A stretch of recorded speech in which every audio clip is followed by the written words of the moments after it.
don't tell anyone, but I'm actually quite enjoying the lockdown. That's what someone said to me the other day. They're having a great time. Maybe you feel like that too. Or maybe for you, this is a living nightmare. Maybe you're walking a dark path at the minute. Maybe you're having a great time, or maybe you feel like there's no hope.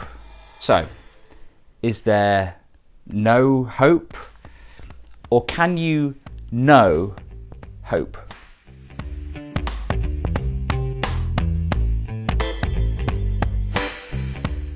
For this one, we're going to need to go outside. This is our patio. It hasn't always been here. When my wife and I decided we wanted to get a patio, my dad came round, we had a look at this ground and thought, yeah, we'll give that a go.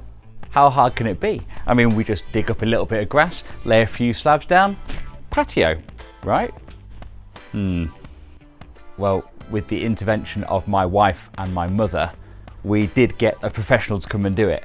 And they thought of everything that we would not have thought of. They dug super deep first of all, then they laid a hardcore foundation.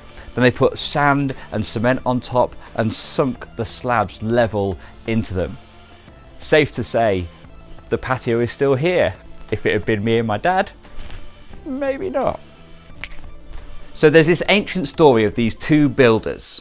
They're building houses, and one builder builds his house on sand. The second builder, he builds his house on a rock. As this ancient story goes, a storm comes, and as the storm rages on, the guy who built his house on the sand, well, his house fell flat. Just like our patio, if me and Dad had tried to do it. Hello, Dad. As the storm continues, the guy who built his house on rock, well, his house stands firm. In the story, the houses are metaphors for their lives. The rock and the sand are the things that they have built their entire lives around, things that they've put their hope in, things that they've put their trust in, things that they've put their faith in. It was actually Jesus who first told that story of the two builders. The point he was making that he is the rock on which to build the houses of our lives. I've seen a lot of people walking very dark paths right now. For them, the houses of their lives are taking a battering by the coronavirus storm. Health, wealth, and happiness taken a beating by the storm.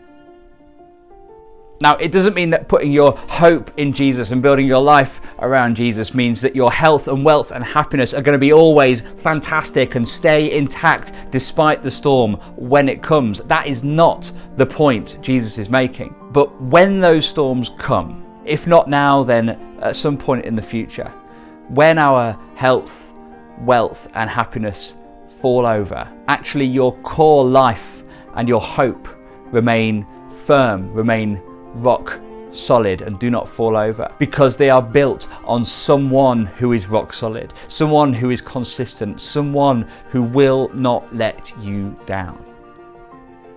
Even when health, wealth, happiness, even other people do. So what or who are you basing your life on right now? Does coronavirus make life feel a bit shaky? Are things collapsing around you?